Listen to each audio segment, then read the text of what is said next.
இல்ல அந்த மதிய உணவு திட்டத்தை கொண்டு வந்தது ஏழை மக்களுக்கு அவங்க வந்து ஒரு அப்போ வறுமை அதிகம். உங்களுக்கு இந்தியா சுதந்திரம் பெற்ற பிறகு அவங்க முதலமைச்சராக வந்திருக்காங்க. அப்போ வறுமையின் பிடியில் கோர தாண்டவம் ஆடும்போது அந்த ஏழை மாணவர்கள் அந்த வறுமையினால படிப்பு போயிடக்கூடாதுங்கிறக்காக தான் மதிய உணவு திட்டத்தை கொண்டு வந்தவர்.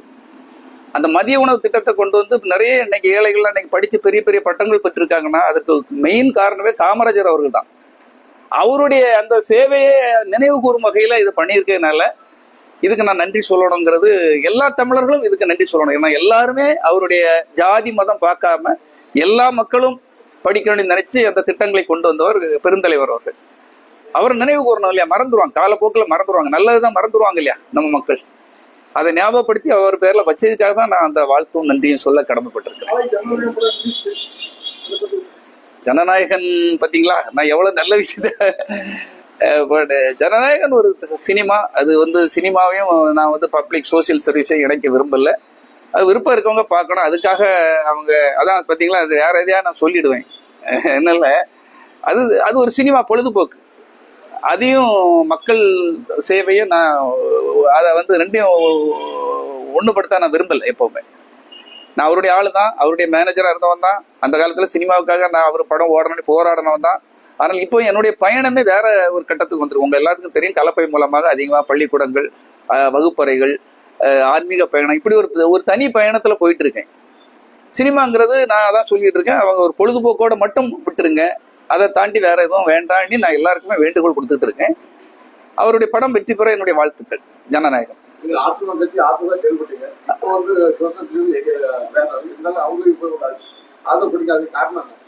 என்னமா? ஆமா, அது தேர்தல்ல வந்து நான் ஒரு கலப்பை மக்கள் இயக்கமே வச்சிருக்கேன். எனக்கு சார்ந்து எனக்கு யாரு சப்போர்ட் பண்ணுவாங்க, என்னுடைய மக்களுக்கு யாரு உதவி பண்ணுவாங்க, எனக்கு ஒரு வாக்குறுதி தருவாங்க இல்லையா, அந்த அடிப்படையில அப்ப அதிமுக அன்னைக்கு தளவாய் சுந்தரன் நிறைய வாக்குறுதி தந்தாரு. இன்னைக்கு நான் சொல்றதெல்லாம் நிறைய செய்துட்டு இருக்காரு. நான் வந்து இந்த மக்களுக்கு எனக்கு என்ன சார்ந்த மக்களுக்கு ஏதாவது செய்யணும். நான் ஒரு தனி அமைப்பு கலப்பை, அது யார் செய்யறாங்களோ அவங்க கூட நான் கண்டிப்பாக நான் டிராவல் பண்ணுவேன்.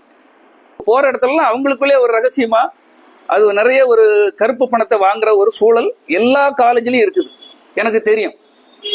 அதனாலதான் நான் இவ்வளவு சொல்றேன். நீங்க வேணா ஒரு என்கொயரி பண்ண சொல்லுங்க. அதுல மாற்றுறது யாருன்னா வசதி படைத்தவர்கள் வேணா படிச்சு எப்படியா பண்ணிட்டு போயிடலாம் சார்.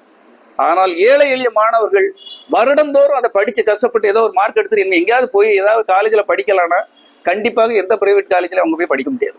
ஏன்னால் கோடிக்கணக்கில் பணம் திரும்ப பிஜிக்கு போகும்போது அவ்வளவு கஷ்டப்படுறார்கள். மன உளைச்சல், அந்த குடும்பங்களுக்கு மன உளைச்சல். எப்படி இங்க கோடிக்கணக்கில் எடுத்துக்கிடுவாங்க? ஆகவே அந்த கல்வி கட்டணம் இருக்குல்ல, மருத்துவ கட்டணம், அந்த பீஸை வந்து கண்டிப்பாக குறைக்க வேண்டும். அது வெளிப்படையாக அந்த கட்டணத்தை எப்படி பலகையில தெரிவிக்க சொன்னாரோ முதலமைச்சர் விஜய் அவர்கள், இந்த மருத்துவ சீட்டுக்குள்ள கட்டணத்தையும் அவர் வெளிப்படையாக தெரிய வைக்க வேண்டும். இது என்னுடைய தாழ்மையான வேண்டுகோள். ஏழை மாணவர்களும் மருத்துவ படிப்பு படிக்க வேண்டும். இதை நான் பல ஏழை மாணவர்களுடைய அந்த குடும்பத்தோட ஒட்டி உறவாடி இருக்க அந்த வறுமையும் கஷ்டத்தையும் அவங்க கடைசியில பாஸ் ஆன பிறகு படிக்க முடியாத ஒரு சூழலை நான் கண்ணால் பார்த்தவன் என்கிற முறையில் இந்த விஷயம் எப்படி முதலமைச்சருக்கு போய் சேர்ந்திருக்குன்னு தெரியாது. அதனால இது கண்டிப்பாக பத்திரிகை மூலமாக நீங்க கண்டிப்பாக அவருக்கு தெரிய வைக்கிற அளவுக்கு இது செய்திகளா கொஞ்சம் போடுங்க. செய்திகளை உடனுக்குடன் தெரிந்து கொள்ள லைக் பண்ணுங்க, ஷேர் பண்ணுங்க, சப்ஸ்கிரைப் பண்ணுங்க, மறக்காம கமெண்ட் பண்ணுங்க.